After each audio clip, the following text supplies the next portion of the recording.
მოგესალმებით. დიდი მადლობა კიდევ ერთხელ მოგზანების, ვინც მეორედ არის და მეტჯერ. აი ეს არის ერთ-ერთი ლექცია ამ სერიიდან, რაც დავიწყე მეცნიერების პოპულარიზაციის ფარგლებში. და მეცნიერება იმიტომ რომ ყოველ ლექციას ვიწყებ რაღაც ძალიან ცნობილი ადამიანის გამონათქვამით.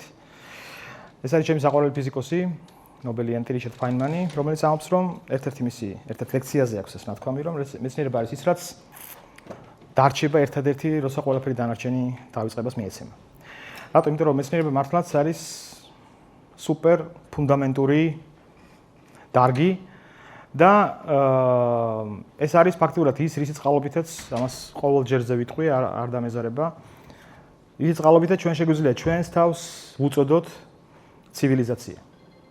ხო, ხანდახან კითხვის ნიშნის ქვეშ არის ხოლმე ვართ თუ არა, მაგრამ მე მაინც მგონია რომ მე მაინც ფიზიკოსი ვარ და მგონია რომ ვართ. თუ ვიღაცები ამღვრევენ წყალს, არაფერი. ბინძურ წყალს ბოლოს მაინც ჩარეცხავს. ნაკადი. მოკლედ. ერთ-ერთი ლექცია, აი ჯამში 7 ლექცია იქნება, უკვე ეს მე-5-ია, 4 უკვე ჩატარდა. და დღეს მინდა ვილაპარაკო მინიატურულ შავხროლებზე. მოკლედ. შავი ხვრელები, ამაზე მე მქონდა ადრე საუბარი ერთ-ერთ ლექციაზე. ეძღვნებოდა თვითონ უშუალოდ შავხრელებს და მეწილად ეს იყო ლაპარაკი შავხრელებზე, სადაც რომელთა მასები ძალიან დიდია, გიგანტური ასტროფიზიკური შავი ხვრელები ესე ვეძახით ხოლმე მათ.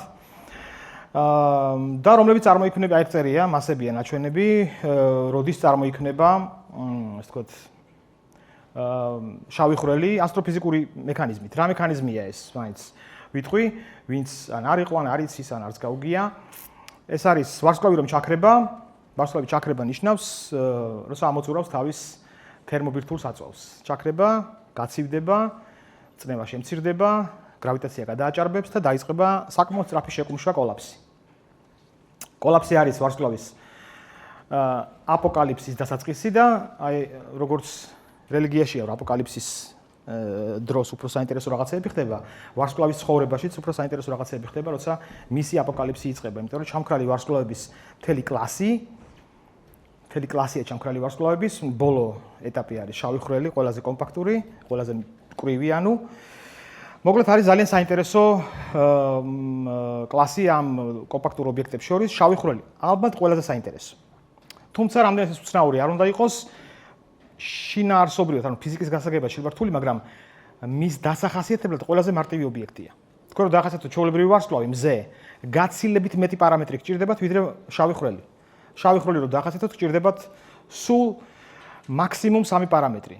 ბრუნვის ტემპი, მისი მასა, იმიტომ რომ ზომები მასით არის განსაზღვრული ცალსახად და თუ გააჩნია მუხტი, всё, მეტი არაფერი. მორჩა. ანუ ამ ხრივ მარტივია.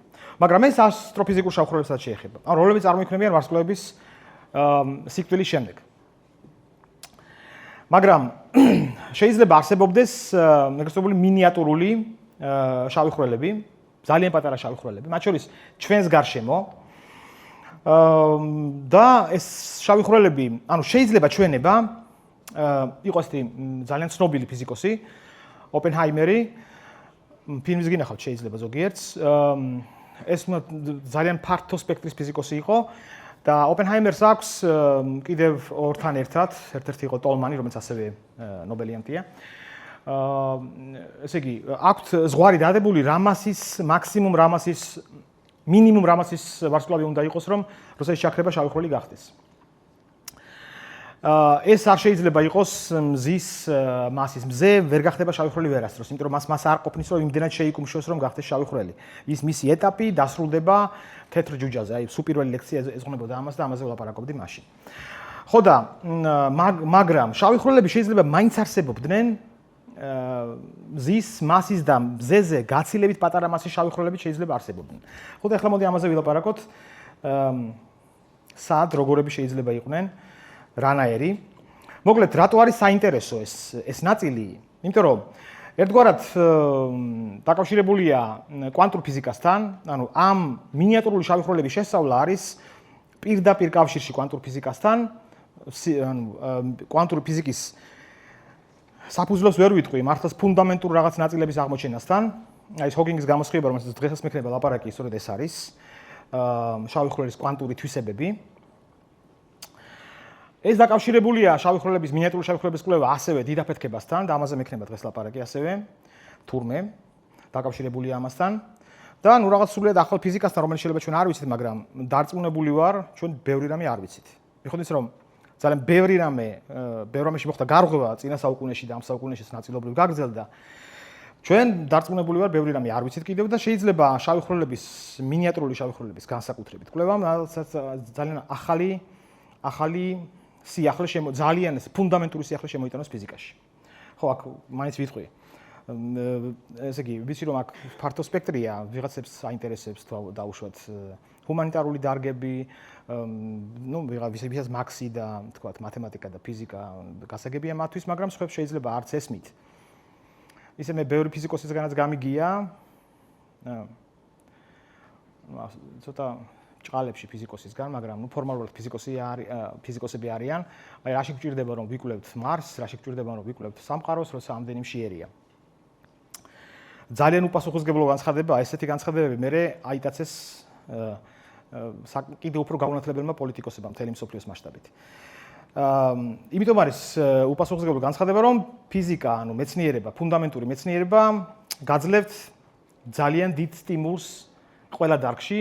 ინტერნეტს ყველა ვიყენებთ და ინტერნეტი შეიქმნა CERN-ში, როცა ფიზიკოსები, აი მათი გაგებით გიჟი გადარეული ფიზიკოსები ეძებდნენ რაღაც ნაწილაკს, რომელიც არ არსებობდა არა და არსებობს, აღმოაჩინეს უკვე. იქ შეიქმნა. ხო, მოკლედ ეს პატარა გადახვევა, მაგრამ ამ გადახვევას ყოველთვის ვაკეთებ, განსაკუთრებით ამ რეალობაში, სადაც ჩვენ ვიწევთ ცხოვრება. ხო, დიდი აფეთქება. ესე იგი, წარმოშობა მინიატურული შავი ხვრელების არის დაკავშირებული დიდი აფეთქების პერიოდთან. ნუ, პერიოდი გულისხმობ რაღაც იმ ზონაში, დროით იმ შკალაზე. დიდი აფეთქება, ესე იგი, ეს ტერმინი შემოიტანა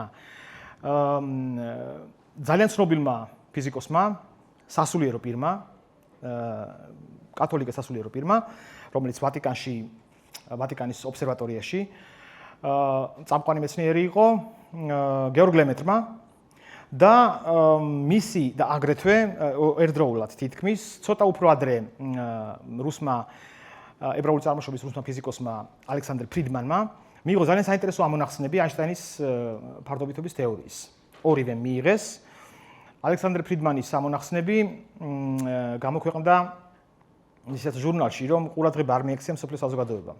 და უფრო ადრე დაიბეჭდა არა და გეორგ ლემეტრი, ვინაიდან ვატიკანს წარმოადგენდა, უფრო მალე გახდა, უფრო რეალურად გახდა ცნობილი მოგვიანებით და შემდეგ როცა მიხვდნენ რომ ეს ამონახსნები ასევე მიღებული იყო, მას დღეს ხან ქვია ფრიდმან ლემეტრის, ხან მხოლოდ ფრიდმანის განტოლებები, მაგრამ ნაშკარად ამ ორი ადამიანის უდიდესი წვლილია, ფუნდამენტური წვლილია, მათ მოკლედ რა გააკეთეს? ამოხსნეს ეს განტოლებები, რომ უცნაური განტოლებებია, ძალიან საკმაოდ რთული განტოლებები, მაგრამ ამოხსნეს და მიიღეს ძალიან უცნაური შედეგი. აბსოლუტურად წარმოუდგენლად უცნაური შედეგი, რომ სამყარო უნდა ყოფილიყო თავიდან, აი აქ გადაზომილია დრო. ვერტიკალზე გადაზომილია სამყაროს პირობითი ზომა. სკალა. უნდა ყოფილიყო ნულოვანი ზომის და შეიძლება განვითარებული იყოს სხვადასხვანაირი სცენარით, ზოგადი სამი სცენარი. ერთი რომ დაიბადა სამყარო, გაფართოვდა, ზომა გაიზარდა, მიაღწია მაქსიმუმს და მე ისევ შეიკუმშა და გაქრა. ისევ ნულ ზომაში მივიდა. ნუ ნული ზომა თვალ ბოლომდე სწორი არ არის, მამაზე რაღაც ოდნავ ვიტყვი, მაგრამ ნუ ჩავთვალოთ რომ ნული. მეორე სცენარი არის რომ უნდა გაფართოვდეს usasrulot, მაგრამ usasrulot დიდი ზომის რომ გახდება, გაფართოება გაჩერდეს. პირდაპირ გაგებით გაჩერდეს და დარჩეს, როგორც იქნება ისე. და მესამე ვარიანტი არის რომ გაფართოვდეს და არ გაჩერდეს, usasrulot გაფართოვდეს, ოღონდ არ გაჩერდეს და რაღაც სასრულ სიჩქარეს მიაღწიოს და იმ სიჩქარით დაიწყება, გაგრძელდება გაფართოება ყოველგვარი ცვლილების გარეშე. ნუ ეს სამი ძირითადი ტიპის ამონახსენი. ხო და ეს თქვათ, ეს ერთი მხარეა ამ იმის, რა ქვია, ამ ნაწილის, მაგრამ ამას რელიგიური სარჩულიც მოყვა. პიუს მე-12 პაპი მაშინდელი, ვისთანაც ფაქტიურად ვის დაქვემდებარებაშიც იყო ლემეტრის ორდენიც და საერთოდ ის ობსერვატორიაც. პიუსმა განაცხადა პირველმა რომ ეს არის ფაქტიურად ის რაც აღწერილია ბიბლიაში, თავდაპირველად ღმერთმა არაფრისგან ხო შექმნა ცადამის, ანუ ბერძნულ ტერმინოლოგიით რო ვთქვათ, ex nihilo, არაფრისგან. სხვადასხვა ძალიან ხო, ცდუნება ასეთი არის, რომ ასე იფიქრო. მაგრამ ძალიან ღრმა მოაზროვნე იყო გეორგ ლემეტრი. ანუ მიხოდი იმისა, რომ ის იყო მორწმუნე, მას ეს რაღაც არ ქონდა სტერეოტიპად რწმენის კატეგორია, მან იცოდა ძალიან კარგად რას აკეთებდა, ის ამორხსე რაც მიიღო. მან თქვა რომ არა. ეს არ არის ex nihilo. კატეგორიულად ეწინააღმდეგებოდა პიუს მე-12-ის ამ ინტერპრეტაციას. ის ამბობდა რომ ეს არის არ უნდა აურიოთ ერთმანეთში რელიგიური კატეგორიები და მეცნიერული კატეგორიები. აბსოლუტურად სწორია, ვითახმები მეც. თუმცა ნუ ეს ხოჩოს დღემდე მოარული აზრია, სხვათა შორის ნული ზომა არ ნიშნავს არაფერს. იმ ნულ ზომაში იყო ჩატეული მატერიაც, სივრცეც და დროც. ანუ ისინი არსებობდნენ. ცოტა შორს თუ წავალ, სინამდვილეში არსებობს ამ დიდი აფეთქების მომენტი ქვია იმ მომენტს, როცა ეს დაიბადა. ეს მომენტი არ მოგატყუოთ, ჩვენ არ ვიცით კარგად, კი არა და საერთოდ არ ვიცით ის მომენტი უშუალოდ როგორი იყო, იმიტომ რომ მიზეზი არის შემდეგი. ჩვენ არ ვიცით რა ფიზიკა და მეტიც რა მათემატიკა მუშაობს იმ წერტილში. Big Bang-ის მომენტში, დიდი აფეთქების მომენტში. მაგრამ მის შემდეგ საკმაოდ კარგად ხსნით ყველაფერს, თითქმის ჩვენი სამყარო არის 14 მილიარდი წლის დაახლოებით 13.7 და როცა შორს ვიყურებით ტელესკოპით, ანუ ვიყურებით წარსულშიც, ეს ნიშნავს მაგას. და ვიყურებით 14 მილიარდი წლის დაშორებით იქ. ამაზე მივალ. მოკლედ, სამყაროს კვანტური დაბადების მოდელებიც არსებობს. მოდელი რა, ნუ კვანტური ფიზიკა, სხვა არაფერი არ არის თუ არა, ესე ბჭყალებში რო ვთქვა, ტუნელირება, დაბადება არაფრიდან რაღაც შექმნა, მაგრამ ეს არაფერი მთლად არაფერი არ არის. კვანტურ ფიზიკაშიც, როცა სამყაროს არაფრიდან დაბადებაზე ლაპარაკობენ, იგულისხმება, რომ არ არსებობდა სამყაროს ზომა, ანუ სამყარო იყო, ზომა არ ქონდა, სივრცე არ იყო, დრო არ იყო, მაგრამ იყო გარკვეული მდგომარეობა, რომელიც აღწერდა ამ უცნაურ სიტუაციას. და მდგომარეობა არსებობდა ნიშნავს იმას, რომ ესე იგი არსებობდა რაღაც, თუნდაც ex nihilo არ არის, ანუ ის ბერძნული არაფერი არ არის. ანუ იყო კვანტური მდგომარეობა, რომელიც აღწერდა სამყაროს, როცა მას არ გააჩნია სივრცე, დრო. კი იკითხავთ, კი, ეგრანერი სამყაროა, აიგეთ სამყაროა. არ გააჩნია სივრცე და დრო, მაგრამ არსებობს კვანტური მდგომარეობა. კვანტურმა სამყარომ რა დააშავა, მდგომარეობები არსებობს. ხო, მოკლედ, ექსპერიმენტული დასაბუთება, ანუ ფიზიკა არის ექსპერიმენტული დარგი, ემპირიული დარგი. ეს საჭიროა ნებისმიერ ჰიპოთეზას, ეს მაშინ იყო ჰიპოთეზა. სხვა შორის აინშტაინის თეორია, აინშტაინმა არ მიიღო ნობელი თავის ფარდობითობაში, ორი ფარდობითობა აქვს, ერთი სპეციალური, მეორე აი ეს, ზოგადი ფარდობითობა გრავიტაციის, იმიტომ რომ მას ძალიან ბევრი რამე იყო საჭირო კიდევ ანუ დადგენა მართლა ასია თუ არა, ექსპერიმენტული. და დაიწყო ეპოპეა ძალიან დიდი. ესე იგი, ჰაბლი, ეს ალბათ გაიგიათ ყველას მინიმუმ იმ ტელესკოპის სახელით, ხო? ედვინ ჰაბლი ეს არის ალბათ ჩემი აზრით და მარტო ჩემი აზრით არა, ყველაზე ტიტულოვანი ასტრონომი მე-20 საუკუნის. ყველაზე, ანუ ერთ-ერთი კი არა, ყველაზე ტიტულოვანი, იმიტომ რომ მას ეკუთვნის უნიკალური აღმოჩენა, ამ აღმოჩენას ჩვენ ვუწოდებთ ჰაბლის კანონს. იგი რა იყო? ის აკვირდებოდა შორეულ galaktikებს. ძალიან უნიკალური მეთოდით ზომავდა galaktikებს, დაამიჯერეთ რომ მარტივი არ არის გაზომო მანძილი და გაზომო სიჩქარით ის გცილდება. galaktikები თურმე გცილდება, ყველა galaktika თურმე ჩვენ გშორდება გარკვეული სიჩქარით და რაც უფრო დიდი სიჩქარით გშორდება, მით უფრო წითელი ფერისკენ გადახრილია მისი ფერი. შეიძლება წითელი არ იყოს, მაგრამ უფრო გადახრილი წითელი არის ყველაზე დაბალ ენერგეტიკული ფერი. ყველაზე გრძელტალღოვანი, მოდი ესე ვთქვათ. ხო და აი ამას ქვია დოპლერის ეფექტი. ხო და აი ამ დოპლერის ეფექტის პრინციპის გამოყენებით, იმის გამოყენებით, რომ უკვე კლასიფიკაცია არსებობდა, სხვა შორის კლასიფიკატორი ერთ-ერთი იყო თავად ედვინ ჰაბლი, როგორი ტიპის galaktikები არსებობენ, ანუ კლასიფიკაციაში. აქედან გამომდინარე უკვე იცოდა, დაკატალოგებული იყო და ასევე იცოდა, რომ რაც უფრო ნატურას თუ დაცილდებით დაუშვათ ორჯერ უფრო მეტ მანძილზე, სიკაშკაშე მოგეჩვენებათ 4-ჯერ უფრო ნაკლები. 3-ჯერ მეტ მანძილზე მოგეჩვენებათ 9-ჯერ ნაკლები. კვადრატულად მცირდება და იმიტომ. ანუ ეს კანონი იცოდა და შემდეგ აქედან გამომდინარე დაადგინა მანძილები galaktikებამდე და ასევე ზომავდა დოპლერის ეფექტით, რაც გითხარით იმაზე, წანაცვლებით. ზომავდა სიჩქარეებს. და აღმოჩნდა ძალიან საინტერესო რამე, რომ თურმე ყველა galaktika ჩვენ გაგვირბის გარკვეული კანონით, ჰაბლის კანონი ქვია, სიჩქარე არის პროპორციული ჩვენგან იმ galaktikამდე მანძილის. პროპორციული, პირდაპირ, რა. თან ეს კანონი არის საკმაოდ ზუსტად შემოწმებული, დღემდე მოწმდება, ჯერჯერობით გადახრა არ არის ნაპოვნი. ეს ერთი. და ეს რას ნიშნავს? ეს ნიშნავს იმას, რომ ეს თქვათ, ყველა galaktika ოდესღაც იყო ერთად. ეხლა თუ გცილდება, ანუ დროში რო უკან ინტერპოლაცია მოვახდინოთ, ესე იგი ყველა იყო ერთად. ანუ ერთ წერტილში. ანუ ის რაც ფაქტიურად ივარაუდეს, ჰიპოთეზის დონეზე ამოხსნეს განტოლებები ლემეტრმა და ფრიდმანმა. და მთელი სერია ეს ერთი ნაწილი არ იყო საკმარისი. მეცნიერება ძალიან ისეთი რთული კონცეფცია, რაც უნდა შეამოწმო თითოეული დეტალი, რასაც გაძლევს ჰიპოთეზა. ერთ-ერთი მოკლედ ეს ძალიან საინტერესო ესეთი ნაწილობრივ დეტექტიური ისტორია. გიორგი გამოვი იყო საბჭოთა ამერიკელი მეცნიერი. მთელი ცხოვრება უნდოდა საბჭოთა კავშირიდან გაქცევა. ჩვენც არ მოგვიწიოს იგივე. ხო და მთელი ცხოვრება. მეტიც ისტორიულად დადასტურებულია, რომ მქონდა მინიმუმ 2 მცდელობა. ერთი უნდოდა რას იგიჟია ბათუმიდან გადაეცურა თურქეთში. იყო ფიზიკურად ძალიან ძლიერი. და იცოდა რომ ყველაზე ნაკლები კონტროლი მაშინ იყო, ჯერ სენსორები ხო არ არსებობდა იმ პერიოდში. იყო ზამთარში, იმიტომ რომ ზამთარში აბა რომელი გიჟი გადაცურავს და აი თვითონ აღმოჩნდა ეგეთი გიჟი. წავიდა, რაღაც როგორც ცნობილია, წაისვა გლიცერინი ტანზე, რომ არ გაყინულიყო, მაგრამ გზაში მიხვდა რომ იყინებოდა, დაბრუნდა უკან. ეგ ვერა. სულ წერდა, ანუ სულ მოსდიოდა მოწვევა ამერიკიდან კონფერენციებიდან. და მაშინ იყო ეს წესი, რომ უნდა ამ მოწვევაზე უნდა თანხმობა მოეცა კგბ-ს პირველ განყოფილებას, უფრო მეტის პირდაპირ სტალინს. და წერდა სტალინს პირადად წერილებს, გთხოვთ გამიშვათ ამადან კონფერენციაზე.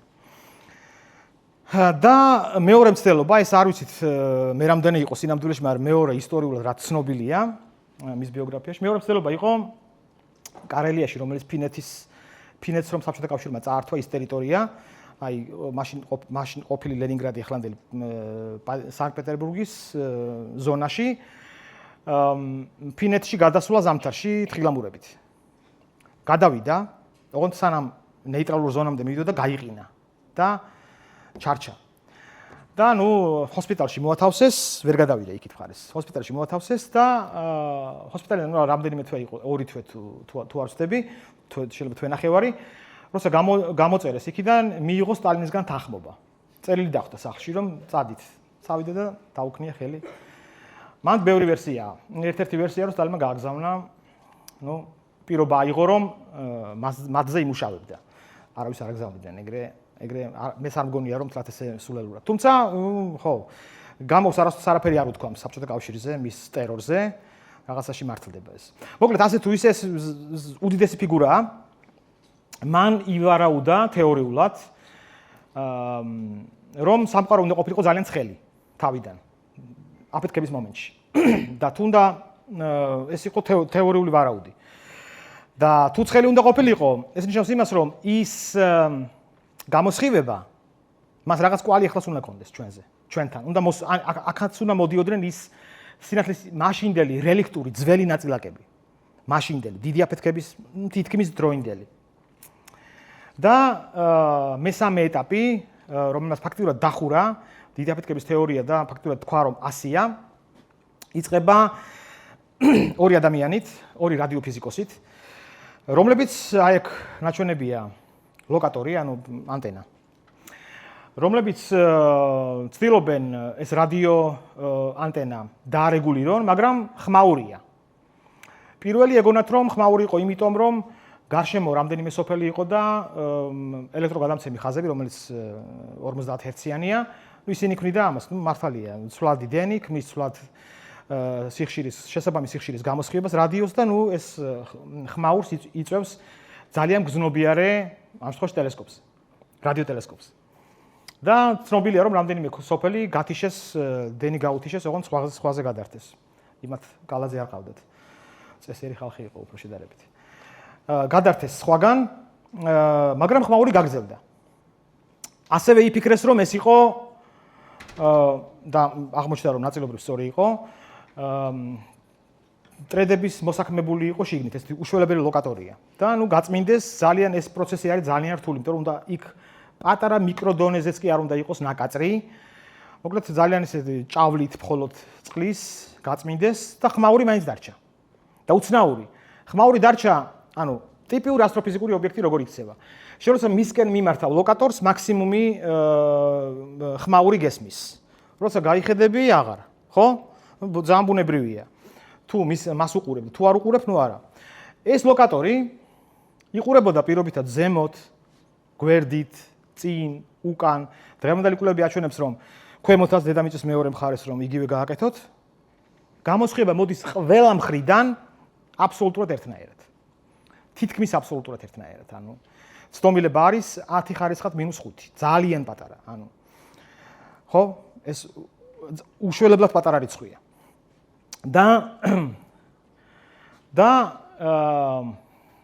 აღმოჩნდა ამ ცხელი დიდი აფეთქების თეორიის მიხედვით, ჯერ ვარაუდის იყო ასეთი, რაც გამომა ივარაუდა, რომ ჩვენთან უნდა მოდიოდნენ მაშინდელი სინათლის ნაწილაკები, ფოტონები. მთლად დიდი აფეთქებიდან არა. დიდი აფეთქების მომენტში ფოტონები ცოტა მერე როცა უკვე არსებობდნენ, დაბმული იყვნენ ძალიან ძლიერად იმ გარემოში და თავისუფლები არ იყვნენ. ამიტომ ისინი ვერ გამოვიდოდნენ იქიდან. ჩვენება შეიძლება საკმაოდ, როცა უკვე ეს თეორია იცი, საკმაოდ მარტივია მე არითმეტიკა. ჩვენება შეიძლება რომ რაღაც 400.000 წლის შემდეგ დიდი აფეთქებიდან, ეგ არაფერი არ არის, დამიჯერეთ, იმიტომ რომ აფეთქებიდან დღემდე არის გასული 14 მილიარდი წელი. ის გინდ ყოფილა, გინდა არა. 380.000 წლის შემდეგ დაახლოებით სინათლის ნაწილაკები, ფოტონები განთავისუფლდნენ და დაიწყეს ხეტიელი მთელ სამყაროში. ეხლა აქაც ყოველ მეტრზე რო აიღოთ კუბში რამდენიმე ათეული რელიქტური ფოტონია. რიცხვის დონეზე კი ჟღერს, მაგრამ საქმე ის გახლავთ, რომ აქ ფოტონების რაოდენობა ჯამში, ფონი იმდენად დიდია, რომ ისინი გაფილტრო ძალიან რთულია. ძველი ტელევიზორები, რა ვიცი თუ გახსოვთ, ჩემი თაობის თუ ხართ კიდე უფრო, როცა როცა არხები არ გადმოსცემდნენ, იყო ხოლმე რაღაცნაირი ხმაური, თეთრი, შავი, ხო? იქ დაახლოებით 30-20% იყო რელიქტური გამოსხივების კვალი. ის ტელევიზორები იჭერდა. ხო, მოკლედ, ამით იმის გვამინდა, რომ აქაც ჩვენ გვაქვს ეს ფოტონები მოდიან. და შეიძლება ამ ფოტონების გაფილტრა, რთული ამოცანაა ძალიან. შეიძლება გაფილტრა, ფოტოს გადაღება როგორ გამოიყურებოდა სამყარო მაშინ, იმიტომ რომ ეს ფოტონები იქიდან მოდიან.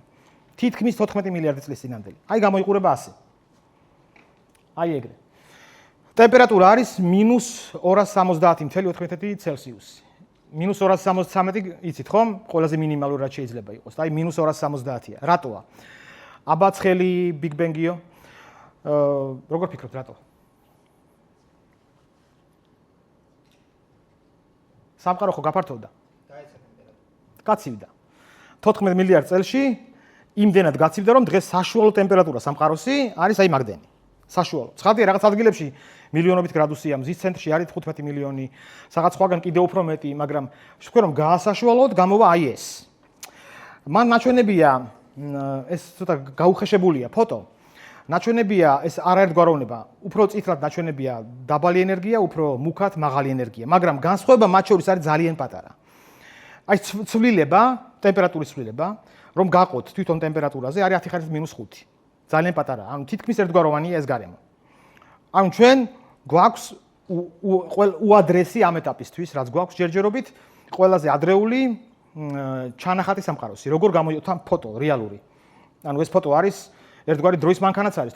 ჩვენ შეგვიძლია დარწმუნებით ვთქვათ, რომ 14 მილიარდი წლის წინ აი ეს იყო სამყარო, ასე გამოიყურებდა. იქ არ არის არც ერთი galaktika, ჯერ არც ერთი პლანეტა, რა თქმა უნდა. იქ არის მხოლოდ გამოსხივება. და თითქმის ნულოვანი დონიდან, როგორც გითხარით, დაიწყო მოკლედ აფეთქება. ეგ ცალკე საკითხია რატო როგორ, მაგრამ თავარი თემა ის არ მინდა დამეკარგოს, შავხროლებზე ვლაპარაკობთ, მინიატურულ შავხროლებზე, რომელიც აქ წარმოიქმნება. დაინახეთ, აი როცა ვლაპარაკობდი, აი ამ ფოტომდე ევოლუცია გაიარა აი ამ სამი ეტაპით. პირველი იყო გასული კობე, რომელიც თითქმის ერთგვაროვანი ჩანს. გრძნობი არა იყო იმ დროისთვის, მაგრამ ეს სატელიტია იყო, ტელესკოპი, რომელიც ტრიალებდა. WMAP-მა უფრო დახვეწა ეს თითოეული კვადრატი არის იმ დიდი ფოტოდან ძალიან მცირე უბანი ამოჭრილი. და პლანკი ტელესკოპი ასევე უკვე არის აი ეს ბოლო სურათი არის პლანკის მიერ მიღებული სურათი, ანუ ეს არის ის რაც როგორც გამოიყურება ევოლუციურად როგორ დაიხვეწა წინა საუკუნეში და ამ საუკუნის დასაწყისში როგორ დაიხვეწა ეს ტექნოლოგია, ანუ ჩვენ გვაქვს უკვე ძალიან ძველი, ყველაზე ძველი ამ ეტაპისთვის ფოტო სამყაროსი, მაგრამ და აქ ყველაზე მთავარი რა არის? დიდი აფეთქების მომენტში წნევა შეიძლება ჩვენება აჭარბებდა ატმოსფერულ წნევას, მე მაინც ამ ტერმინებში მირჩევენ, რომ ატმოსფერული წნევა უფრო გასაგებია, ხო, თქვენთვის. აი 10 ხარისხად 108-ჯერ, 108 მიუწეროთ ამდენჯერ, ანუ კოლოსალურად დიდი იყო. მაგრამ იმის გამო, რომ თითქმის ერთგვაროვანია ეგ გარემო, პირდაპირ გაგებით შავი ხვრელები ვერ წარმოიქმნებოდა იქ, მინიატურული ანუ. ან უბრალოდ სხვანაირი.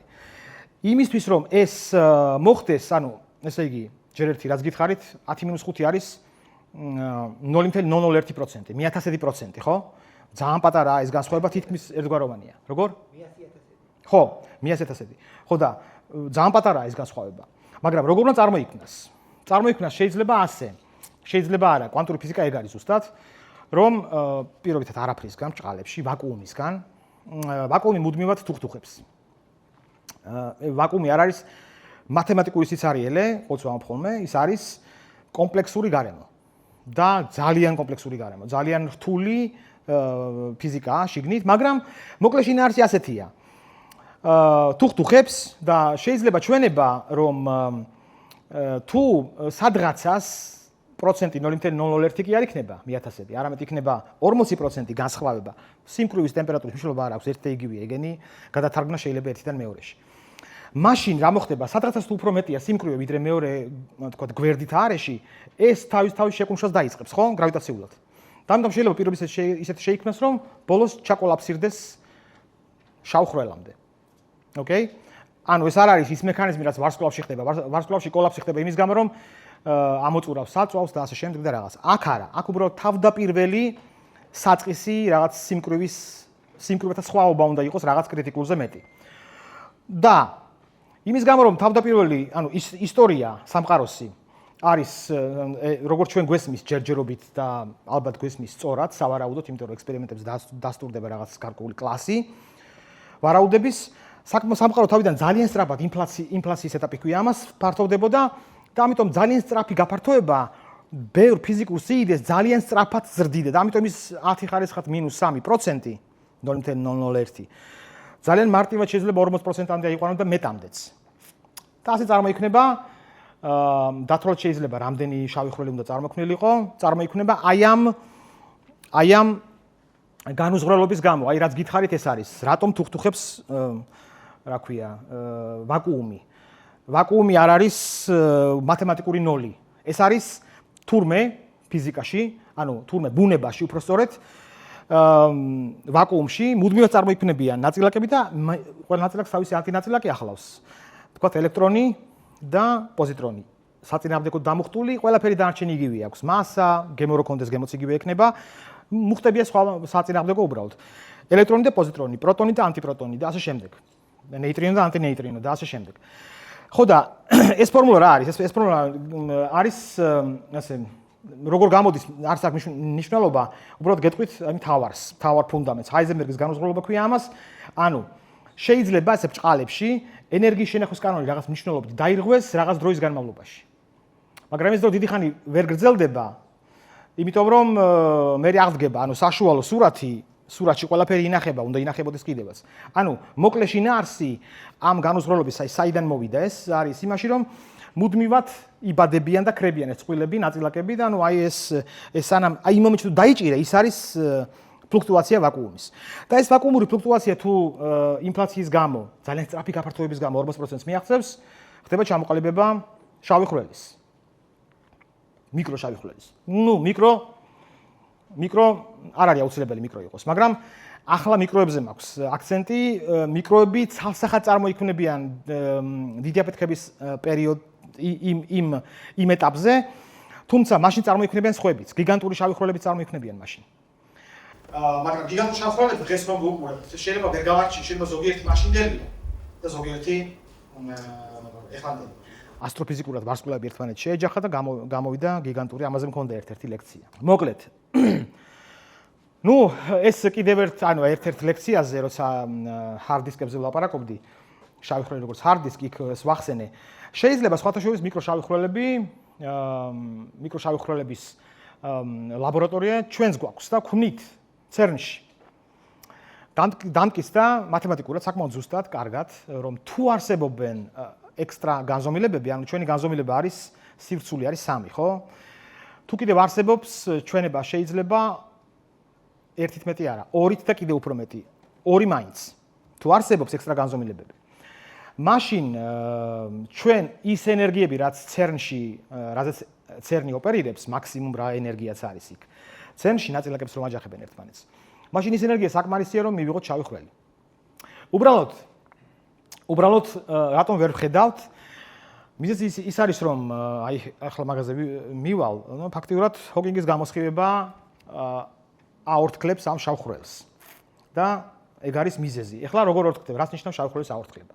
რა არის ჰოკინგის გამოსხივება საერთოდ? შავი ხვრელი, როგორც გითხარით, წარმოადგენს ძალიან ძლიერი გრავიტაციას მქონე ობიექტს.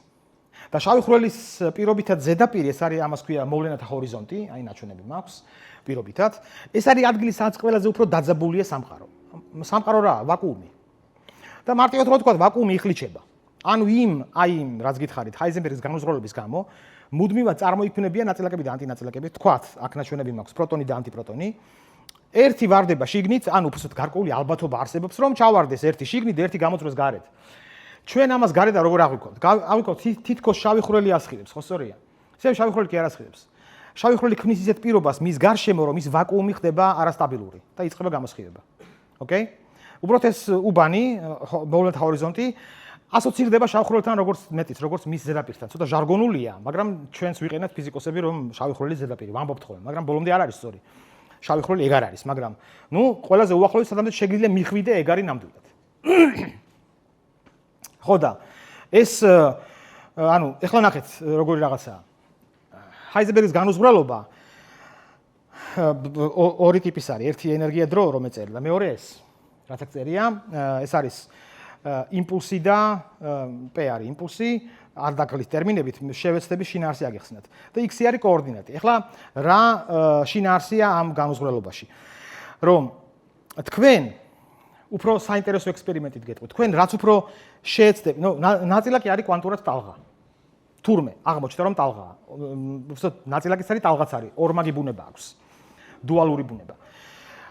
ტალღა ნიშნავს რას? ტალღა ნიშნავს რომ მას გარკვეული გამფენილობა გააჩნია სივრცეში. და თუ გარკვეული გამფენილობა აქვს, ვერ იტყვის სად არის, აქ თუ აქ რაღაც გარკვეული განუსაზღვრელობა გაქვს მის კოორდინატში, მდებარეობაში. ტალღაა და იმიტომ. ხო და რაც უფრო პატარა ზონაშია მოქცეული ეს შენი ტალღა, ამ ფორმულის თანახმად, დელტა P გამოვა დელტა X რაც უფრო პატარაა, დელტა X არის ზომა მისი. დელტა P გამოვა უფრო დიდი. ძალიან დიდი დელტა P არის იმპულსი. იმპულსი არის ფაქტიურად ჩათვალეთ სიჩქარე, არ მინდა ტერმინებში შესვლა. სიჩქარე, ან თუ გნებავთ ენერგიაც. უფრო მეტი ენერგია აქვს. პატარა სივრცულ განუზღვრელობაში ეს ენერგიის დიდი განუზღვრელობა შემოდის. და დიდი ენერგია ნიშნავს რას? რომ დიდი ენერგიის მაღალი, ანუ რაც უფრო მაღალია ენერგია ამ ნაწილაკების, მით უფრო ცხელია ეს შენი შავი ხვრელი. ხო სწორია? პატარა ზომის შავი ხვრელი გაცილებით მაღალი ტემპერატურის მქონია. ეს ძაღლები რო არის ახლა, პატარები უფრო აგრესიულები, რაღაც ეგრეა შავი ხვრელიც. დიდი შავი ხვრელის ტემპერატურა ძალიან დაბალია. მისი ჰოკინგის გამოსხივება არ დაიკვირვება, ანუ თითქმის არ შეუძლებელია დაიჭირო, იმიტომ რომ ის იმდენად დათვლა შეიძლება, მასის უკუპროპორციულია ტემპერატურა. დიდი შავი ხვრელები, აი მზის მასა წარმოიდგინეთ, მაგის ეგეთი მასის შავი ხვრელები არ არსებობენ ასტროფიზიკური, მაგრამ თქვათ, რამდენიმე მზის მასა, 10 მზის მასა და შეატრიალეთ, რა პატარა რიცხვი გამოვა. მოკლედ ტემპერატურა ძალიან დაბალია და ამიტომ ჩვეულებრივი შავი ხვრელების, ჩვეულებრივი რა, ასტროფიზიკური შავი ხვრელების, მასიური შავი ხვრელების გამოსხივების დაჭერა შეუძლებელია, იმიტომ რომ ისინი იმალებიან მათ გადაფარავს ფონი. ფონი, რომელიც შავ ხვრელს ყოველთვის ახლავს, როგორც ნივთიერება, რომელიც მას ეცემა, თვითონ ასხივებს, აკრეციული დისკი ქვია ამ ნივთიერებას და ამიტომ მოკლედ იმას ვერ იპოვეთ, მაგრამ აი მიკრო შავ ხვრელებში, მინიატურულ შავ ხვრელებში ეს არის ერთ-ერთი და ხშირად გადამწყვეტი ჯერ არ აღმოგვიჩენია, მაგრამ ყველაფერი მიუთითებს, რომ ისინი არსებობენ. გადამწყვეტი გამოსხივება, რომელიც აჭარბებს მას, რომ გქონდეს აკრეციული დისკი, გადააჭარბებს მათ ყველას. ოკეი? და თქვათ, ტემპერატურა ძალიან დიდი. აი მიკრო შავხრელში დავუშვოთ, ხო? აი ეს მზეში სპეციალურად მოვიყვანე განსხვავება. მზის ცენტრში, ჩვენი მზის ცენტრში რაღაც 15 მილიონი გრადუსია დაახლოებით. არის ვარსკვლავები, სადაც უფრო მეტია, სადაც ოდნავ ნაკლებია, მაგრამ აი მინიატურულ შავხრელში, პატარა შავხრელში, რაღაც გარკვეული ტიპიური მასის ტემპერატურა შეიძლება იყოს ამდენი და კიდევ უფრო მეტიც. გაცილებით მეტიც. ეს რაც გამოიწვევს? აი მაგათ მასა, აი ზომა რო ასეთი კონდეს. აი ერთი წამი წარმოიდგინეთ, აი აქ შკალა არის ფაქტიურად ნაჩვენები ამ ასე ვთქვათ, იმის მინიატურული შავხრელების ზომებს რაღაცას მიჩვეული ვართ ჩვენ რა, ტიპიურ ზომებს. ანუ 10-16 მეტრი ამხელა ასეთი ზომის შავი ხვრელი. თითქოს იფიქრებ რომ გიტყופილა გინდა, მაგრამ ასეთი ზომის შავი ხვრელი ჩვენ სიახლოვეში რომ იყოს, ხო, გაცილებით დიდია ვიდრე ნებისმიერი ბირთვული ბომბი. გაცილებით დიდი ეფექტი აქვს მას, იმიტომ რომ აფეთქების ეფექტი აქვს ძალიან ძლიერი. და შეიძლება ჩვენება ასევე მე ყოველთვის ვამბობ ხოლმე ესე რომ არის რაღაც სიდიდეები, რაღაც პარამეტრები, ან რაღაც ფორმულები, რომელიც უნდა იცოდეს ყველამ. განუჩნევლად იმისგან არ მნიშვნელობა არ აქვს რა სპეციალობაზე არიან. რა თქმა უნდა, იუდრის mc კვადრატს უნდა იცოდეს ყველამ.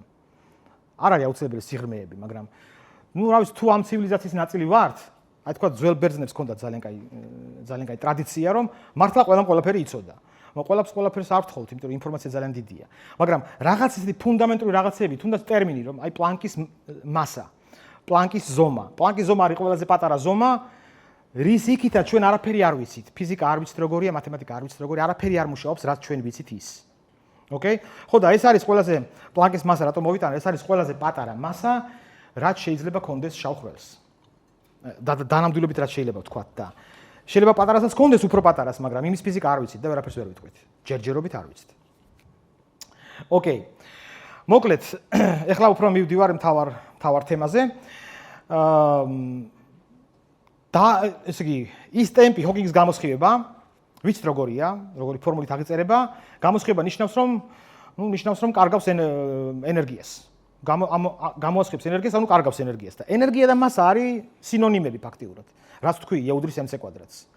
ენერგია რო გაყოთ სინათ სიჩქარის კვადრატზე, მიიღებთ მასას. ანუ თუ ენერგია დაკარგა, ესე იგი მასაც დაკარგა. ესე იგი შავი ხვრელი მინიატურული. გარდა იმისა, რომ ასხივებს, თან კარგავს მასას. და თუ კარგავს მასას, ყველა გარკვეულ მასის შეიძლება ჩვენება მოცემული მასის შავ ხვრელს რამდენი აქვს ხანგრძლივობა სიოსხლის. აი, როდის ამოწურავს თელ თავის მასას, რამდენ ხანში ამოწურავს. და აღმოჩნდა, რომ რაღაც 100 მილიარდი კილოგრამი მასის შავი ხვრელი მინიატურულია, ძალიან პატარაა. მასაში კი დიდია, მაგრამ ზომაშია ძალიან პატარა, თვალით არ ჩანს, ხო? აი ეს ზომა რაც განახეთ ის იყო. ის უნდა აორთქლეს 14 მილიარდი წლის განმავლობაში. ჩვენი სამყარო რამხელა 14 მილიარდი წლის. ესე იგი, ჩვენ დღეს ცაზე ვაკვირდებით ძალიან უცნაურ მოვლენებს ხოლმე ხშირად ასტრონომები.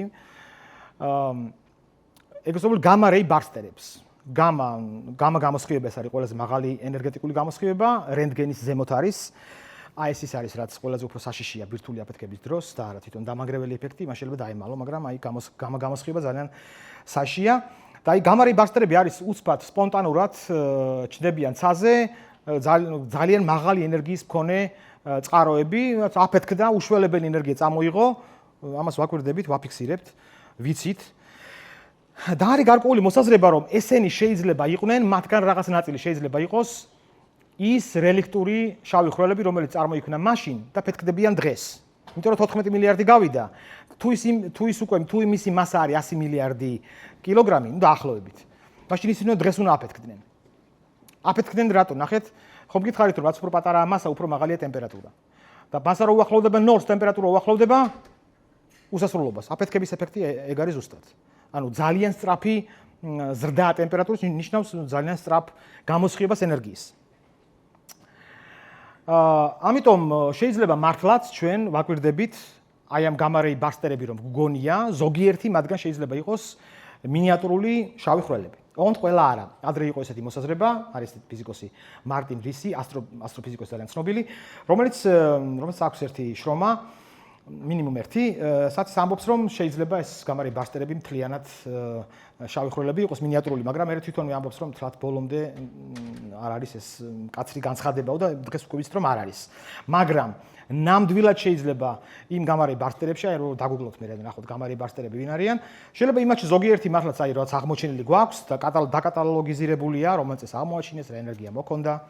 შეიძლება არის სწორედ ის რელიქტური შავი ხვრელები, მინიატურული, რომლებიც წარმოიქმნა დიდი აფეთქების დროს. ხო, აი სადამდე უნდა ავთქვდეს, ნულამდე კი ვამბობ, მაგრამ სინამდვილეში მინიმუმ ვამბობ პლანკის მასამდე, იმიტომ რომ როგორც გითხარით, პლანკის მასა არის მინიმალური მასა შავი ხვრელის, რომელიც ჩვენ შეგვიძლია აღწეროთ და დანამდვილად შეგვიძლია ვთქვათ, რომ შავი ხვრელი არის ჯერ კიდევ. იმის მერე არ ვიცით რა ხდება. ის ფიზიკა არ ვიცით, არც მათემატიკა არ ვიცით, სამწუხაროდ საბედნიეროდ არ ვიცი, მაგრამ არ ვიცით ჯერჯერობით. და ეხლა თქვენ კითხვა. თქვათ, აღმოვაჩინეთ შავი ხვრელი, რომლის მასა არის 100 მილიარდი კილოგრამი კი არა და ნაკლები. დასკვნა როგორი იქნება თქვენი აზრით? რა შეიძლება ვთქვათ? აღმოვაჩინეთ. ანუ კიდევ ერთხელ 100 მილიარდი კილოგრამი მასის შავი ხვრელი ფეთქდება 14 მილიარდ წელში მისი დაბადებიდან, შექმნიდან. თქვათ აღმოვაჩინეთ შავი ხვრელი, გავზომეთ მისი მასა და აღმოჩნდა რომ არის დავუშვათ რა ვიცი 10 მილიარდი კილოგრამი. 5 კილოგრამი შეიძლება გაი. დასკვნა როგორია მაშინ? რა სიტყვით? გავამრავლოთ 10 მილიარდზე. რატო უნდა გამრავლო? არა, პირიქით. აბა შეცდომები დაუშვეს. არა, სავარაუდოდ არა. ეს იქნება ორი რამის, შეიძლება ორი რამე იყოს. ან ახალი ფიზიკა. ანუ ასტროფიზიკურად არა ბიგ ბენგის დროს შეიქმნა, ანუ ასტროფიზიკურ რაღაც სხვა მექანიზმით შეიქმნა ახალი ფიზიკა, რომელიც არ ვიცით სავარაუდოდ. ან შეიძლება ხელოვნური წარმოშობისაა და ვიღაც არამიწელი ცივილიზაცია ქმნის, აი წინა ლექცია მქონდა სწორედ ამაზე, hard disk-ებზე ქმნის შავი ხვრელების ფერმას. მოკლედ, თუ ვიპოვნეთ შავი ხვრელი, რომლის მასა არის აი კრიტიკულზე ნაკლები, ის კრიტიკული მასა არის ისეთი მასა, რომელიც უნდა ავართქლდეს 14 მილიარდ წელში. რატო? იმიტომ 14 მილიარდ წელია ჩვენი სამყარო. თუ იმაზე პატარა მასა აქვს, ეგეთი შავი ხვრელები არ უნდა არსებობდნენ. და ესე იგი, ან შექმნილი არიან ხელოვნური ცივილიზაციის მიერ, ხელოვნურად შექმნილი, ან შეიძლება რაღაც ფიზიკაც არსებობს, რომელიც ჩვენ არ ვიცით უბრალოდ. და გონია, რომ ეგეთი მინიატურული შავი ხვრელები მხოლოდ დიდი აფეთქების დროს წარმოიქმნებიან და სხვა დროს არა. ეგეც შეიძლება, პირიქით, ფიზიკა სწორედ ეგ არის და მე გაზრახ დავდე მეორე ადგილზე ცივილიზაცია, იმიტომ რომ არამიწელი ცივილიზაციების აღმოჩენაზე ვერდიქტი იქნება მხოლოდ მას მერე, რაც ყველანაირი ასტროფიზიკური, ანუ ფიზიკური პროცესები ვთქვათ, გამოირიცხება. ეს უნდა იყოს ბოლო პლაცდარმი, ასე ვთქვათ. ხო, მიკროშავი ხვრელები ძალიან საინტერესოა, ბევრი თვალსაზრისით, როგორც გითხარით, ბევრი რაღაც ფუნდამენტური ფიზიკის კვლევა შეიძლება და მათ შორის ერთ-ერთი არის ბნელი მატერია. ბნელი მატერია არის ერთ-ერთი ყველაზე ენიგმატური სუბსტანცია, რომელიც ნამდვილად ვიცით რომ არსებობს, მაგრამ არ ვიცით როგორია. თან აბსოლუტურად არაფერი არ ვიცით გარდა მისი გრავიტაციისა. ანუ როგორ აღმოაჩინეს. ნახეთ, აი galaktikis ცენტრში, ნუ თქვათ არის გროვები ვარსკვლავების, ყველა ვარსკვლავი ტრიალებს, მათ შორის აი ეს სათცე დავარქვათ. იქ არის ჩვენც ერთ-ერთი ვარსკვლავი ვართ, თქვათ თუ ეს Milky Way-ა. და ტრიალებს, ყველა ტრიალებს გარკვეულწილად, კეპლერის კანონი, როგორც პლანეტები ტრიალებენ ცენტრალური ვარსკვლავის გარშემო, რაღაც მაგ კანონებით ტრიალებენ, თითოეული წესით უნდა ტრიალებდნენ. აღმოჩნდა, რომ როცა გაიზომა სიჩქარეები ვარსკვლავების, არ ემორჩა, ანუ აი აქ ნახეთ, თუ ჩანს, აი აქ. აი აქ არის გადაზომილი, ესე იგი მანძილი და ვერტიკალზე გადაზომილია სიჩქარე ვარსკვლავის. და ჯერ აღწევს თუ ცენტრიდან იწყებთ, ჯერ იზრდება სიჩქარე, ვარსკვლავის ხარ უფრო დიდია სიჩქარე ვარსკვლავის ტრიალის და შემდეგ კლებულობს. თეორია იძლევა ამას, იმის გათვალისწინებით, რომ ჩვენ ვითვლით ყველა, თქვათ, გავითვალისწინეთ ყველა ვარსკვლავი, რომელიც თვალით ჩანს, რომელიც ასხივებს. ანუ დავითვალეთ, მას ავწონეთ. მაგრამ აღმოჩნდა, რომ რეალური სურათი არის ასეთი. სიჩქარე ჯერ იზრდება, მაგრამ მე კი აღარ ჩამოდის, თითქმის კონსტანტზე გადის. და ეს იყო ფაზლი. ეს ფაზლი დარჩა დღემდე, ოღონდ ამ ფაზლის ამოხსნა ფაქტიურად ერთ შედეგამდე მივყავართ. ესე იგი, ანუ როგორ შეიძლება სიჩქარე იყოს მაღალი. ესე იგი რაღაც უხილავი მასაა იქ, რომელსაც სიჩქარე ამის უფრო გაზარდა. უფრო დიდი მასა თუ არის ცენტრში, უფრო დიდი სიჩქარე თუ ნაიტრიალო, რომ იმ მანძილზე იყო მისგან. ჩვეულებრივ რამეს გეუბნებით, კეპლერის კანონია ეგ ზუსტად. ვარსკვლავს თუ მასა დიდი აქვს და თქვენ გინდათ მისგან იყოთ რაღაც მანძილზე, უნდა დაატრიალოთ უფრო მეტი სიჩქარით, ვიდრე მეორე ვარსკვლავს იგივე მანძილზე თუ გინდათ რომ დაატრიალოთ და გახდეთ მისი ხელოვნური თანამგზავრი. ხო და ასე შემოვიდა ეს კონცეფცია. ხო, აქ არის, მაინც ვიტყვი, აქ არის ორი რამე, ორი მიდგომა ხოლმე, ორი იყო ძირითადი, მაგრამ ახლა დარჩა ერთი. ერთი იყო გრავიტაცია ხომ არ არის მოდიფიცირებული. იქნებოდა აინშტაინის ფორმულები არ არის ბოდიში. ნიუტონის სოფლის მიზიდულობის კანონი არ არის სწორი, მაგრამ აღმოჩნდა რომ მაგ modified gravitatsiას აქვს ძალიან ბევრი პრობლემები, ამიტომ ერთადერთი ვარიანტი არის ბნელი მატერია. ეს არის ენიგმატური, არ ვიცით რას წარმოადგენს და ერთ-ერთი ვარიანტი შეიძლება ეს იყოს შავი ხვრელები, მინიატურული დიდი აფეთქების დროს წარმოქმნილი, სწორედ ის არის, ნუ არ ჩანან. ანუ ისეთ შუალედურ ეტაპზე, ანუ თანაც მათი ჰოკინგის არ არიან იმ რეჟიმში, რომ ეხლა გამოსხივება იყოს ძალიან ეფექტური და დავინახოთ როგორც აფეთქება, არ არიან. იმიტომ რომ ჩვენ ვიცით დიდი აფეთქების აი იმ ეტაპზე, როცა შავი ხვრელები წარმოიქმნებოდა მასიურად, დათვლილიც არის მეცნიერები ითვლიან, აფასებენ ამ რაოდენობას, როგორი ტემპი იყო წარმოქმნის და ვიცით სამყაროში რამდენი შავი ხვრელი უნდა იყოს გაბნეული დაახლოებით. და ნუ შეიძლება ბნელი მატერია მართლაც იყოს ერთ-ერთი ვარიანტი ბნელი მატერიის. ახსნის ბნელი მატერია ესეთი მართლა ენიგმატურია. ეს არის აი რამდენიმე დიდი პრობლემაა ასტროფიზიკაში, ერთ-ერთი არის ბნელი მატერია. არ ვიცით რისგან შედგება, როგორია შავი ხვრელები თუ არის, ოკეი, მაგრამ ნუ შეიძლება არ იყოს შავი ხვრელი. შეიძლება მარტო შავი ხვრელი არ იყოს, არამედ სხვა რამეც იყოს და ნუ ეს არის მთელი კლასი უშველებელი ბევრი ფიზიკის დარგების გამაერთიანებელი, რაც ინტერდისციპლინარულია შიდა ფიზიკის სფეროში რა. ხო. აღმოჩენაზე ვლაპარაკობ ხარ, როგორ აღმოვაჩინოთ ისინი? კაი, მიკრო მინიატურული შავი ხვრელები არის მოუხელთებელი ცოტა, ასე მარტივი არ არის, ესე მარტივად ის იპოვნო. ერთ-ერთი ყველაზე, ნუ, უფრო კარგი ჯერჯერობით არავის არ მოუფიქრებია, გრავიტაცია არის გამრუდება სივრცე დოის. ნუ სივრცის. აი თქვი ჩვენ რომ ვიყოთ ამაზე ადრე ვლაპარაკობდი. ნუ თქვა ჩვენ დედამიწაზე, აი დედამიწელები, აი აქ, ჩანს ჩემი ის. მოკლედ დედამიწელები ვუყურებთ რომელიმე ვარსკვლავს, სადაც შორს იქიდან, მაგრამ წესით ვერ უნდა ვხედავდეთ, იმიტომ რომ შუაში გვეღობება რაღაც, რა ვიცი, შავი ხვრელი. და შავი ხვრელის სიახლოვეს, თავის სიახლოვეში განსაკუთრებით მის მოვლენათა ჰორიზონტთან ახლოს ამრუდებს სივრცეს. პირდაპირ გარკვევით ის ფურცელი იქნება გამრუდებული. ამიტომ იმის მიუხედავად, რომ მე წინ მეღობება შავი ხვრელი და წინ ვერ უნდა დავინახო მის უკან მდებარე ვარსკვლავი, მაინც დავინახავ, იმიტომ რომ იქიდან მოსული სინათლე ჩემთან მოხდება გრავიტაციული ლინზირება. მარტივად რა ვთქვათ, გრავიტაციული ველი ამ შავი ხვრელის მიიზიდავს სინათლის ნაწილაკებს და მიუხედავად იმის მიუხედავად რომ მათი ტემპი სხვა მიმართულებით იყო, ხა მოვლენ ჩემს თვალში, ანუ ჩემი ტელესკოპის თვალში. და მე მომეჩვენება რომ აი როგორც მარჯვენა მხარეს არის ნაჩვენები, ესეთი ეფექტი ექნება, ილუზია მომეჩვენება ამისი, ეს მომეჩვენება ან რკალის ფორმის, ან რამდენიმე ობიექტი, რომელიც ცენტრში ერთია, ის რკალის ერთი ობიექტია, მისი, ეს თქვა, გრავიტაციული ლინზირების შედეგად. ამიტომ ეს არის ერთ-ერთი ტესტი დღემდე გრძელდება, ანუ ძებნის მეთოდი არის, მიკრო შავი ხვრელების ძებნის და გაია, ეს არის ძალიან ცნობილი ტელესკოპი, რომელიც სატელიტზეა გატანილი, ანუ სატელიტი ტელესკოპია. მას შეუძლია დააფიქსიროს აი მზის მასის, მიასედი მასის მქონე შავი ხვრელის ეფექტი, აი ამ მიკროლინზირებით.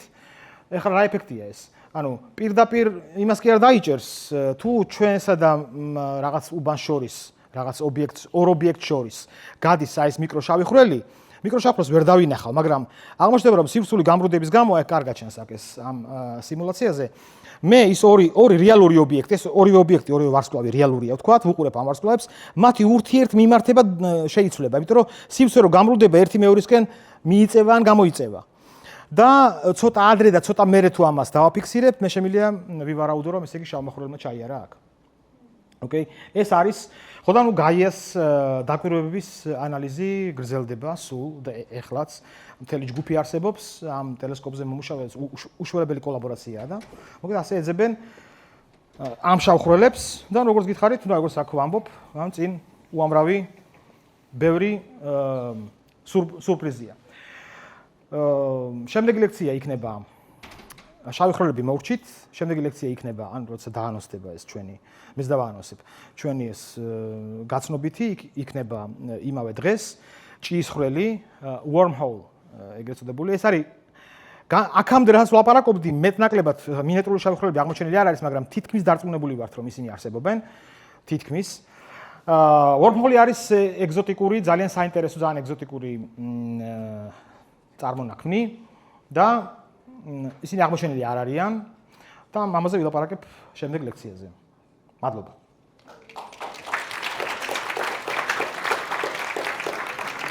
კითხვები? დიახ. შეიძლება რომ 105 მილიარდი კილოგრამის შავი ხვრელი დაბადებული იყო და მაგით ვხედავდეთ ამ 5 მილიარდიან ახლა შავ ხვრელს, რომელიც ძალიან პატარაა. კიდევ ერთხელ?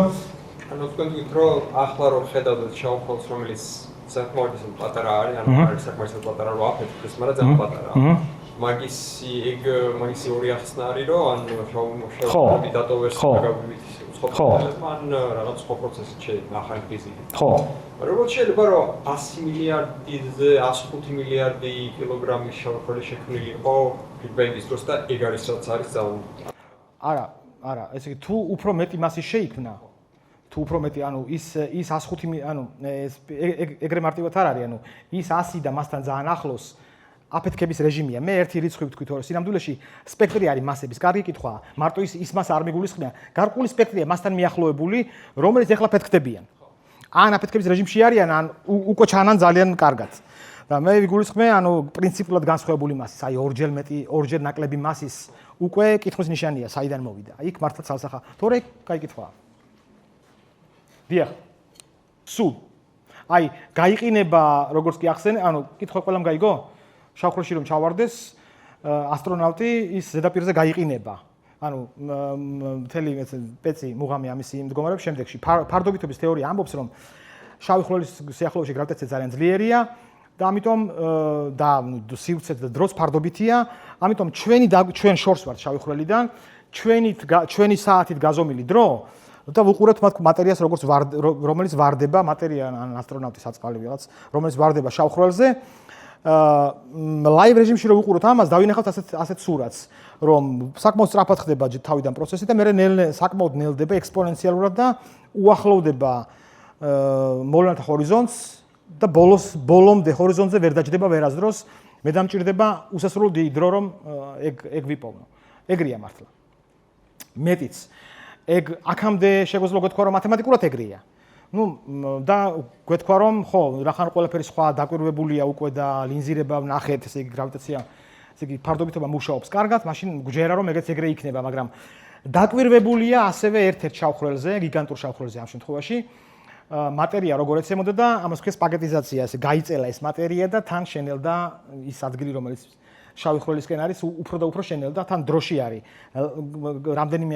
რამდენიმე წელი იღებდა ჰაბლის ტელესკოპი ამას, აკვირდებოდა, ასე რომ, კი, ეგ ვიცით რომ ეგრეა მართლა.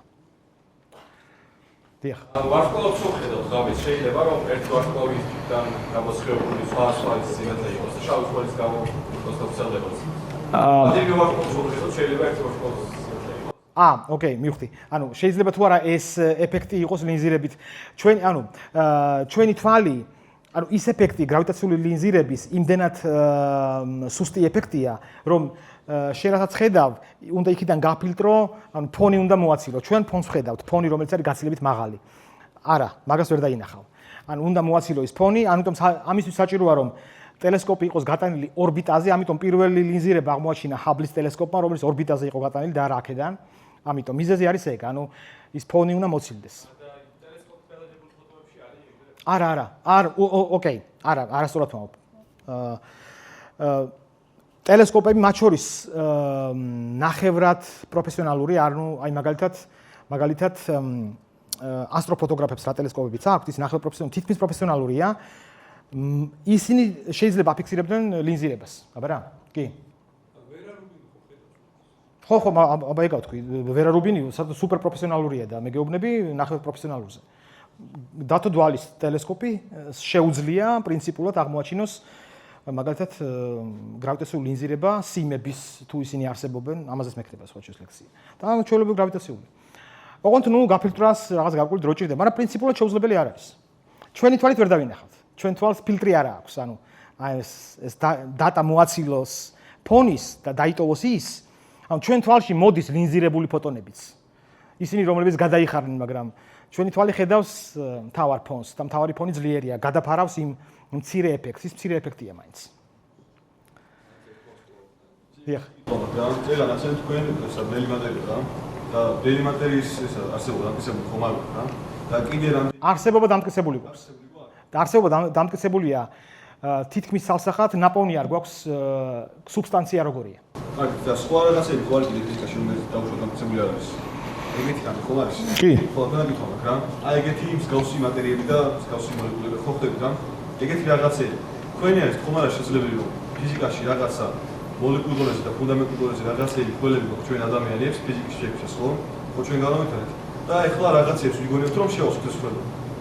მაგალითად აი ბელი მატერია ხო არ ვიცით საერთოდ მასა აქვს არაფერი არ ვიცით რომ არა, პირიქით მასა აქვს. აქვს. მასა აქვს. მასა აქვს, გრავიტაცია აქვს, იმიტომ რომ მასა აქვს. ხო და სხვა ხო არაფერი არ ვიცით. ეგ ვიცით სალსახად, გაზომილია ეგ მასა, მეტიც. ესე იგი, მაგათ ჩვენ გალაქტიკაში, Milky Way-ში, ანუ ირმის ნახტომში, გრავიტაციის ვარსკვლავებზე დაკვირვება, ანუ ვარსკვლავები როგორ მოძრაობენ, ამის ანალიზი რომ ჩაყაროთ მისეთო ამოცანა კომპიუტერს და უთხრათ რომ აი კანონები ესეთია ფიზიკის, ვარსკვლავები ესე მოძრაობენ, აღმიდგინე როგორი უნდა იყოს განაწილება dark matter-ის, მოგცემთ. ანუ ფაქტიურად განაწილებაც ვიცით რიცხობრივად პირდაპირ ვერ ვაკვირდებით, ხო, გეუბნებით, ვერ ვაკვირდებით ოპტიკურ დიაპაზონში, იმიტომ რომ არ ასხივებს არაფერს. უცნაური ვიღაცა, ანუ ის არის, რა ქვია, რაღაცნაირი, ანუ ურთიერთქმედება არ აქვს არაფერთან, გარდა გრავიტაციულისა. გრავიტაციულად ჩვენთან ურთიერთქმედებს საკმაოდ ძლიერად, იმიტომ რომ მზე მაგალითად ისეთი სიჩქარე ტრიალებს შავი ხვრელის, ცენტრალური შავი ხვრელის გარშემო, რომელიც ჩვენი გალაქტიკის ცენტრშია, რომ უნდა ტრიალებდეს რამდენიმეჯერ ნაკლები სიჩქარით სინამდვილეში. როგორ? ხო, რამდენჯერმე ნაკლები, 5 ჯერ ნაკლები, ეგრეა. ასე რომ ძალიან დიდი განსხვავება, ანუ ჩვენ ვიცით რომ ბნელი მატერია არსებობს. გაზომილიც გვაქვს მასა, მისი ჯამური მასაც გვაქვს ჩვენ გალაქტიკაში რამდენია. უბრალოდ არ ვიცით სუბსტანცია როგორია და პრობლემა შევეცდები რომ გააგებინოთ პრობლემა, ანუ რატო ვიცით ეს და რატო ის არ ვიცით. ვინაიდან არ ასხივებს არაფერს, არ ურთიერთქმედებს გარდა გრავიტაციულისა, შენ რომ იპოვა, ახლა მე ამას რომ ვუყურებ, ხო? შემიძლია შევატოვრო ამისი ანალიზი მიკროსკოპით. კარგად რომ დავუკვირდეთ მიკროსკოპით ანალიზი რას ნიშნავს? რომ იქიდან მასთან იურთიერთქმედა სინათლემ, აირეკლა, მოვიდა მიკროსკოპში და მე ჩემს თვალში, ხო სწორია? და მუღამი ის არის რომ ის dark matter-ი ძალიან უცნაური მატერიაა. სინათლის ნაწილაკი მასზე არ გაიბნევა. მარტო გრავიტონი შეიძლება მასთან ურთიერთქმედება. ეგრეც ურთიერთქმედებთ მზის მეშვეობით, ჩვენ ტრიალებთ მის გარშემო და ჯამური მასა გალაქტიკის არის ესეთი. როგორ? კი, მაგრამ თეორიული იყო აქამდეც ბევრი რამე, მაგრამ მე სულ ამბობ ხოლმე ამას, რომ ლეპტოპი მუშაობს. ლეპტოპი რა პრინციპზეც არის დაფუძნებული მისი მუშაობა, ზუსტად იგივე ფიზიკა არის Big Bang-ის და თუ გნებავთ კვანტური ფიზიკა, კვანტური გრავიტაცია, ანუ სავარაუდოდ, დიდად სავარაუდოდ, ანუ ეს ჰაიზენბერგის განუზღვრელობა რაც გითხართ, ეს ყველაფერი დამტკიცებული ექსპერიმენტულად, ნაჩვენებია. დიდად სავარაუდოდ ის ფიზიკა, რა ფიზიკასაც მივყავართ, თქვათ, გრავიტონამდე, იგივეა რაც ის ფიზიკა რაც ამუშავებს ლეპტოპს. ანუ დავუშვათ ყველაფერი რაც გიწევთ, რომ კიდე სხვა ბევრი რაღაც არსებობს, რომელიც არ ვიცით თეორიული არის, რო გითხეთ ზეგან. ხო, მაშინ ესე ყველაფერი ზოგადად ლოგიკური ფიზიკის გასწავლებული იყო. აბსოლუტურად, ანუ კიდევ ერთხელ, მე ყოველთვის ხას ვუსვამ. ესეთი მოარული და არასწორი წარმოდგენა არის ხოლმე, რომ ფიზიკა ხომ თავის თავს ეწინააღმდეგება, გუშინ თვლიდნენ იმას, დღეს თვლიან ამას. არ არის ასე. ფარდობითობის სპეციალური თეორია შეიქმნა და მან არ უარყო ნიუტონის კლასიკური მექანიკა. მეცნიერებას აქვს მეცნიერულ მეთოდს აქვს ერთი ხარვეზი. ეს ხარვეზი არის ჩვენ ვოპერირებთ ანალოგიებით. ჩვენ ვაზოგადებთ წინას, არ უარყოფთ, ვაზოგადებთ წინას, ოღონდ წინაზე დამყარებული. ასე რომ ფიზიკა ასე ვითარდება. კი, შეიძლება დაარქვათ ხარვეზე, სხვა მეთოდი არ ვიცით. თავისი არეალია. როგორ? არ საბოლოოდ რა, ესე იგი, ყველაფერს თეორიულია, ელოდება დამტკიცება ასე. კი. დიახ. გისმენთ? ხო. ბნელი მატერია ერთგვარ უნდა არის, ხო, განაწილებული. ყველა გალაქტიკაში მაგალითად. თითქმის ერთგვაროვნად. ანუ ნიშნავს, რომ მიკროშავხელები თუ არის კანდიდატი, მაშინ ერთგვაროვნად უნდა იყვნენ ამ გალაქტიკაში. კი, მაგას ნიშნავს, კი. ძალიან ცოტა ანუ ის არა, თრათ ერთგვაროვნად არა, როგორც ვარსკვლავები იყო განაწილებული, აი აქ რო განახეთ. რაღაც ჩათვალეთ, რომ აი ჩანს აი წირები, ხო, სიმჭიდროვე ხო ჩანს. რაღაც დაახლოებით ეგრევია განაწილებული dark matter-ი. არა. პირიქით, გალაქტიკაში რაც უფრო ცენტრთან ახლოს ხარ, უფრო მეტია სიმკვრივე dark matter-ის. იმკვრივე ხომ არა, ბნელი მატერია როგორც მუშაობს. ბნელი მატერია ეგ არის ზუსტად. ანუ გარეთ აფთები გალაქტიკის ხო იგივენაირად ბრუნავენ როგორც შიგნით ხო? კი, ოკეი, მივხვდი ახლა რა. აბა რა, ცხადია. კი. მიკროშავხელებით ერთგვარ უნდა უნდა იყვნენ განაწილებული სივრცეში ერთგვაროვნად, მაგრამ ხო და ამიტომაც ერთ-ერთი მოტივი შეიძლება ეგეც იყოს, რატომაც არ ვთვლით, რომ მხოლოდ მიკროშავხელების წყალობით არის, მაგრამ ყველა თვლის, რომ რაღაც წილი მას აქვს dark matter-ში ასევე. რაღაც წილი, საგრძნობი წილი. რა ვიცი, 20%, 30%, არ დაუთვლიათ, იმიტომ რომ ეს რთული საკითხია, ჯერჯერობით. კიდე რა შეიძლება? კიდევ შეიძლება იყოს ეგზოტიკური ნაწილაკები, მაგათ აქსიონები, მაგალითად, რომლებიც აი სწორედ ეს არის, რახან ვიცით რომ ისინი არ ურთიერთქმედებენ ჩვენთან, ესე იგი მათი ელექტრომაგნიტური ურთიერთქმედება მათ არ უნდა ქონდეთ, ან ძალიან შეზღუდული უნდა იყოს და ნუ აი ასეთი ნაწილაკები და გრავიტაციულად ურთიერთქმედებენ. კიდევ ერთი კანდიდატი არის ნეიტრინოები მაგალითად. ნეიტრინო რატომ? ნეიტრინო ეგეთი ტიპია ზუსტად. ის არ ურთიერთქმედებს არავისთან, ანუ თითქმის არ ურთიერთქმედებს. გააჩნია ძალიან პატარა მასა ერთ ნეიტრინოს, მაგრამ თუ ბევრი ნეიტრინოა, შეიძლება dark matter-ი ჯამში აკრიფოს ბევრმა ნეიტრინომ. ნეიტრინოები არის სამყაროში. როგორ? კი, არის სახელიდან გამომდინარე ნეიტრინო ნიშნავს ენკოფერმის აღმოჩენილია. ხო, ერთ-ერთი კანდიდატია, დიახ, ერთ-ერთი კანდიდატია ასევე. ოღონდ კიდე მარტო ეგ ვერ იქნება იქაც კი, სადაც ის კანდიდატად მოიხსენიება, ითვლება რომ მარტო ეგ ვერ იქნება. უფრო ანუ ერთი ვერსიით, ერთ-ერთი მიდგომით ფიქრობენ რომ შეიძლება ესენი იყვნენ ნაწილ-ნაწილ ჩაყრილი და მეორე ვერსიით აი ეს რაღაც ეგზოტიკური ნაწილაკი დავარქვათ თავის აქსიონი, რომელიც შეიძლება ავსებდეს თელ აი გალაქტიკის სივრცეს და ის იყოს ოღონდ თვისებები, ის ნაწილაკი როგორია, როგორ აღმოაჩინოთ, ეს რთული საკითხია. საბოლოო ჯამში რომელი რაღაცეები იქნება? ო ისე რომ საერთოდ არ იყოს გამორიცხული. არა, აბსოლუტურად გამორიცხული, იმიტომ რომ ექსპერიმენტი ადასტურებს რომ ვარსკვლავები ესე მოძრაობენ.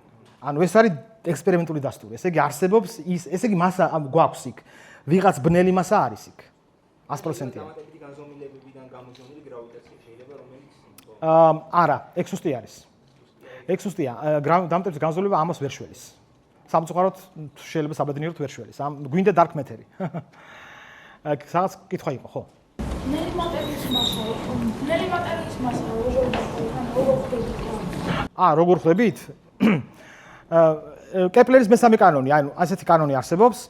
კეპლერმა აღმოაჩინა პირველი, მეორე, მესამე არის თუ ხედავ ვარსკვლავის გარშემო რაღაც პლანეტა ტრიალებს, შენ თუ შეგიძლია გაზომო რა მანძილზეა და გაზომო პერიოდი როგორი აქვს, შენ შეგიძლია დაადგინო ცენტრში რა ვარსკვლავის არის იმისი მასა. ჩვენი პერიოდი დედამიწის ტრიალის ხო იცით როგორიც არის, არა? 1 წელი. წამებში რო გადაიყვანოთ. ასევე ვიცით მანძილი 150 მილიონი კილომეტრი, მეტრებში რო გადაიყვანოთ. იმ ფორმულით შეიძლება დათვალოთ აქედან, მხოლოდ ამ მონაცემებით დათვალოთ მზის მასა, რომც არ იცოდეთ. მზის მასა მაგედან ვიცით. აი მაგ პრინციპით, რახან ვარსკვლავები ჩვენს, მათ შორის მზეც, ტრიალებს რაღაც უბნის გარშემო, ის უბანი კიდე სავსეა ხილული ვარსკვლავებით და პლუს ვიღაც უხილავით, ჯამური მასა შეგიძლია იპოვო და გამოაკლო ხილული და დაგრჩება ხელში უხილავი მასა რამდენია. აი ძალიან მარტივი არითმეტიკაა. ანუ მათემატიკა dark matter-ის ძალიან მარტივია, მაგრამ რას წარმოადგენს ურთულესია. არ ვიცი.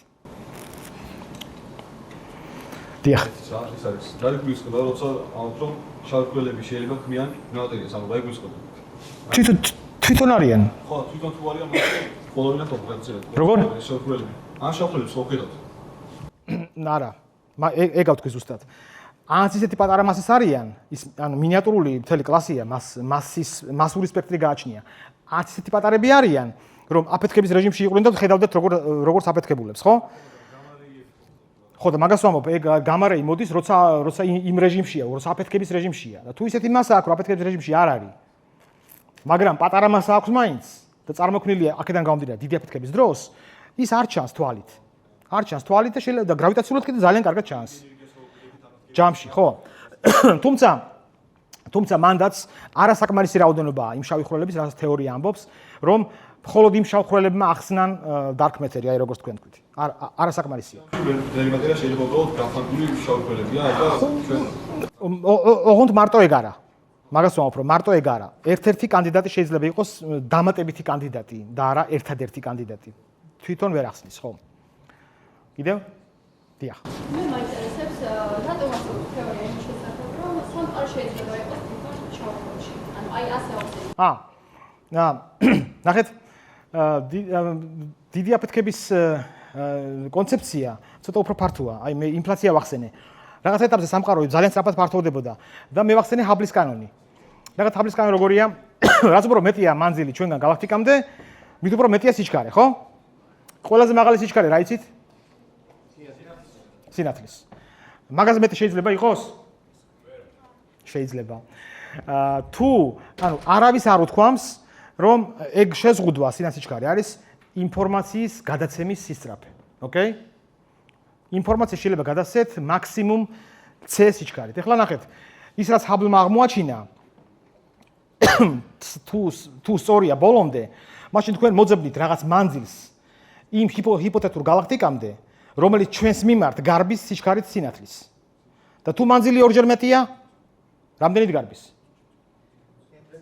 ორჯერ მეტი სიჩქარით. მაგრამ ეხლა იტყვის ფელს, კი, მაგრამ ეს ხო აბსურდია, არ არის აბსურდი. იქ თქვენ მივდივარ მაგ შავ ხვრელის სიმამდე.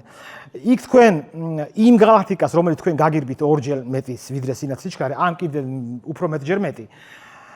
იქიდან ვერავინ ვერ გადმოგაწვით კონვერტს ინფორმაციის.